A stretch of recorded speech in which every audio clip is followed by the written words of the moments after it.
Syazani Zafran, and I have a business that we call Shaz Herbs, where we sell plentiful of herbs for aspiring chef or home cooks out there.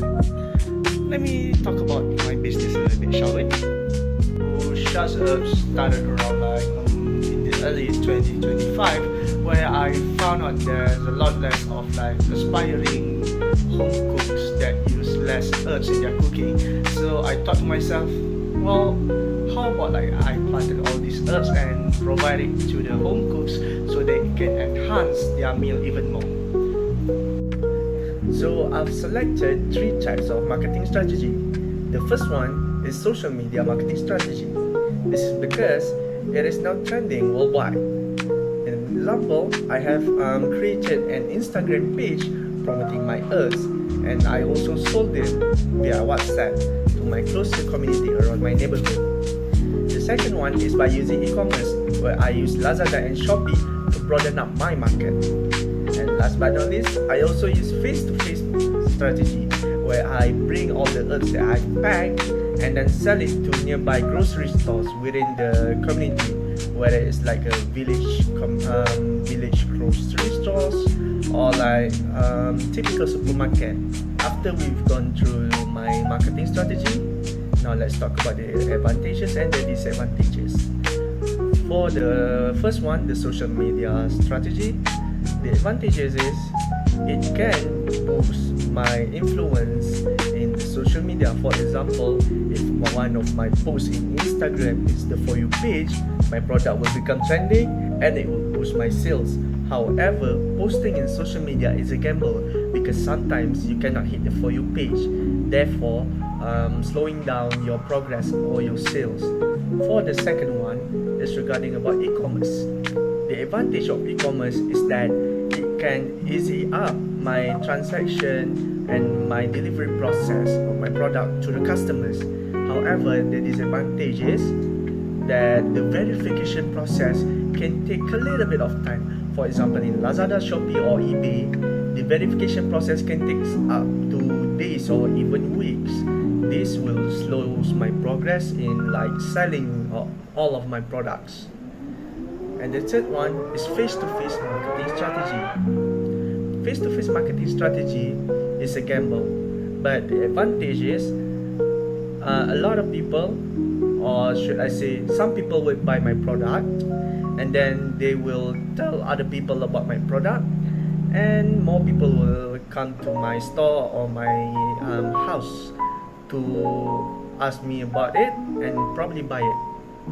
But the disadvantages is you need a lot of charisma, you need a lot of confidence to sell your product, because sometimes people will outright refuse it in front of you. I've returned from the grocery store from buying chickens, some Prego sauces, macaronis. So today I'm gonna make some mac and cheese and roasted chicken using the herbs that I've shown you. So yeah, let's get to cooking.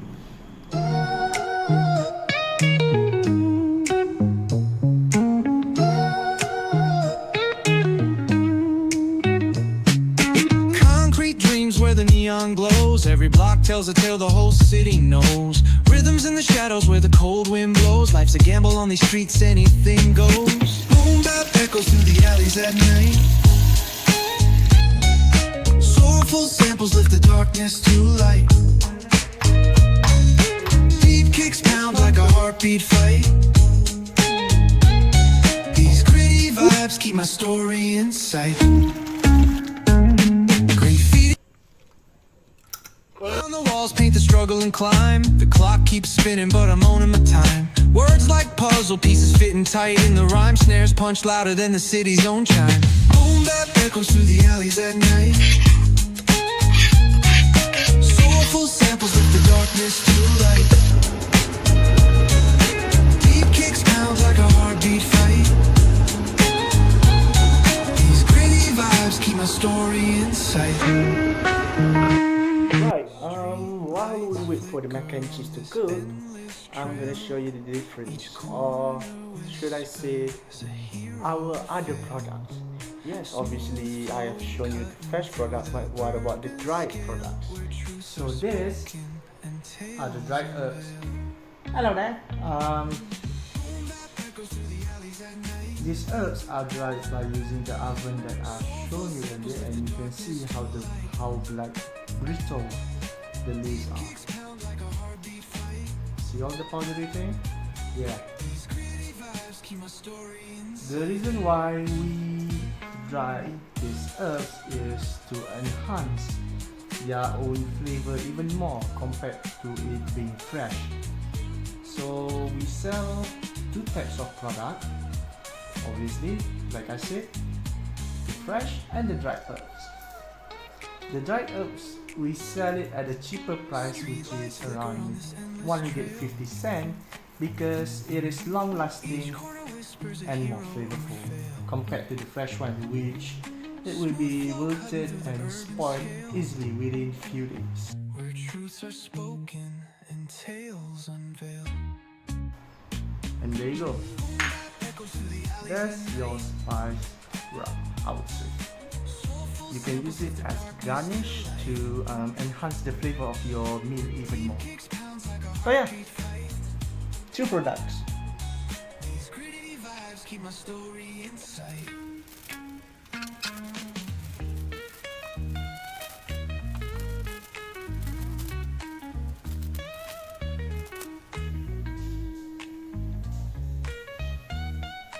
Well, just throw in the pasta, I guess. So, likely so.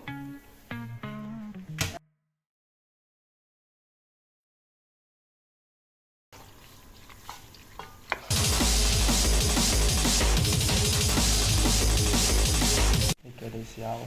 The herbs complement the chicken very nice.